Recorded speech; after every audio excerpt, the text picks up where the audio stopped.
ایک قوم میری محبت میں غلوف کی وجہ سے وہ جنت میں داخل ہو جائے گی، اور ایک قوم میرے ساتھ نفرت کرنے کی وجہ سے وہ جنت میں داخل ہو جائے گی۔ شہنشاہ حسین نقوی صاحب تو کچھ بھی نہیں ہے۔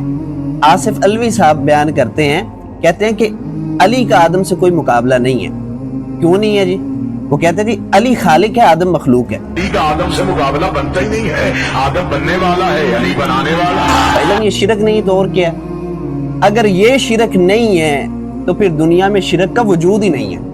قرآن کہتا ہے سورہ وَلَقَدْ أُوحِيَ إِلَيْكَ وَإِلَى الَّذِينَ مِن قَبْلِكَ لَئِنْ أَشْرَكْتَ لَيَحْبَطَنَّ عَمَلُكَ وَلَتَكُونَنَّ مِنَ الْخَاسِرِينَ کہ اللہ تعالیٰ قیامت والے دن یہ بھی پوچھیں گے، اے عیسیٰ آپ نے کہا تھا کہ مجھے بھی اللہ کے علاوہ الہ بنا لو، تو حضرت عیسیٰ کیا کہیں گے؟ اور ہمیں یقین ہے کہ حضرت علی بھی یہی کہیں گے، اللہ کے علاوہ بزرگوں کا تذکرہ کریں، اولیاء کا تذکرہ کریں، اللہ کی عبادت میں اوروں کو شریک کر دیں تو بڑے خوش ہوں گے۔ لیکن یہ کہا جائے کہ صرف اللہ کے علاوہ کوئی نہیں ہے تو ان کے چہرے بگڑ جائیں گے۔ بعض رافضی اور غالی لوگ یہ کہتے ہیں کہ جہاں پہ اللہ نے اپنی عبادت کا کہا ہے، اس سے مراد یہ ہے کہ اللہ تعالیٰ نے ساتھ علی کی ولایت کا بھی تذکرہ کیا۔ یہ جو شہنشاہ حسین نقوی صاحب سے بھی گزارش ہے کہ خدا را یہ چھڈول جو ہے نا ان کو کم کریں، توحید بیان کریں، اور اپنے یہ جو واعظین ہیں اور ذاکرین ہیں ان کو سمجھائیں۔ اور حسن اللہ یاری صاحب ویسے تو آپ کو بڑا چیتا ہوتا ہے جی اہل السنہ کی کتابوں میں سے دکھائیں، تو اب کہاں آپ کو کوئی سانپ سونگ گیا ہے؟ توحید یہ ہے کہ اس میں ائمہ کو بھی شامل کر لیں۔ اہل السنہ والجماعہ کیا کہتے ہیں کہ صرف اللہ کی عبادت کرنی، آپ نبی کریم صلی اللہ علیہ وسلم کی بات نہیں کر سکتے۔ بھائی جان جیویں حضرت عیسیٰ کہن گے نا کہ ما قلت لهم الا ما امرتنی به ان اعبدوا اللہ ربی وربکم، تے انہاں نو چھتر پہن گے جنہاں نے ثالث ثلاثہ کیا، تے پترو تانوں بھی پہن گے جے تسی بھی یہی عقیدہ رکھیا۔ بسم اللہ الرحمن الرحیم، ان الحمد للہ والصلاۃ والسلام علی رسول اللہ، اما بعد۔ السنہ لابن ابی عاصم میں ہے، سیدنا علی رضی اللہ تعالیٰ عنہ بیان کرتے ہیں کہ لا یحبنی قوم حتی یدخلوا النار فی ولا یبغضنی قوم حتی یدخلوا النار فی بغضی، کہ ایک قوم مجھ سے بہت زیادہ محبت کرنے کی وجہ سے اور میری محبت میں غلوف کی وجہ سے وہ جنت میں داخل ہو جائے گی، اور ایک قوم میرے ساتھ نفرت کرنے کی وجہ سے وہ جنت میں داخل ہو جائے گی۔ یہ تو کچھ بھی نہیں ہے، شہنشاہ حسین نقوی صاحب تو کچھ بھی نہیں ہے۔ آصف علوی صاحب بیان کرتے ہیں، کہتے ہیں کہ علی کا آدم سے کوئی مقابلہ نہیں ہے۔ کیوں نہیں ہے جی؟ وہ کہتے ہیں جی علی خالق ہے، آدم مخلوق ہے۔ علی پیدا کرنے والا ہے اور آدم وہ ہے جس کو پیدا کیا گیا ہے۔ علی کا آدم سے مقابلہ بنتا ہی نہیں ہے، آدم بننے والا ہے، علی بنانے والا ہے۔ علی کا آدم سے مقابلہ کیسے؟ آدم مخلوق ہے، علی خالق ہے، علی خالق ہے۔ جعفر جتوئی کہتا ہے اللہ کو علی کہو تو وہ خوش ہوتا ہے اور علی کو اللہ کہو تو وہ ناراض ہوتا ہے۔ لوگوں نے کوفے کے ممبر پہ پوچھا کہ علی، اللہ کو علی کہو تو وہ تو خوش ہوتا ہے، آپ کو اگر ہم اللہ کہہ دیں تو آپ ناراض ہوتے ہیں بلکہ تلوار نکال لیتے ہیں۔ تو سیدنا علی کہنے لگے کہ آپ نے مجھے پہچانا ہی نہیں ہے۔ اس کی وجہ یہ ہے کہ یہ جو اللہ کا ذاتی نام ہے اللہ، یہ نام علی نے دیا ہے، جو چیز علی دے دے وہ واپس نہیں لیتا، نعوذ باللہ من ذالک۔ میں اللہ کو علی کہوں وہ خوش ہوتا ہے، علی کو اللہ کہوں یہ تلوار نکالتا ہے۔ نجف قوالی کیا وجہ؟ اسے تیرے نام سے پکاروں وہ خوش ہوتا ہے، تجھے اس کے نام سے پکاروں تو مارتا کیوں ہے؟ علی کہتا تجھے اپنے مرشد علی کی قریبی کا اندازہ ہی نہیں ہے۔ الو کا پٹھا، یہ نام اللہ اسے میں نے دیا تھا، جو چیز علی دے دے وہ واپس کبھی لے۔ غضنفر عباس صاحب کہتے ہیں کہ علی نے کہا ان العابد ان المعبود، ان العابد ان المعبود، اس طرح ڈرامے بازی کے ساتھ کہ میں عابد بھی ہوں میں معبود بھی ہوں، میں عابد بھی ہوں میں معبود بھی ہوں۔ اور یہ کس طرح ہوں؟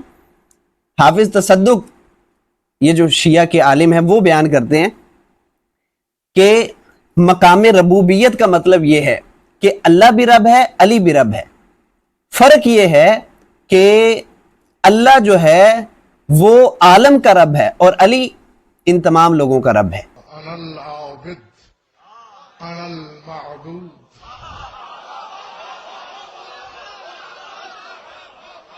جیو جب تک دل چاہے جیو۔ علی فرماتے ہیں میں عابد بھی ہوں میں معبود بھی ہوں۔ اب جس کے پاس امر ہوگا وہی ملے گا۔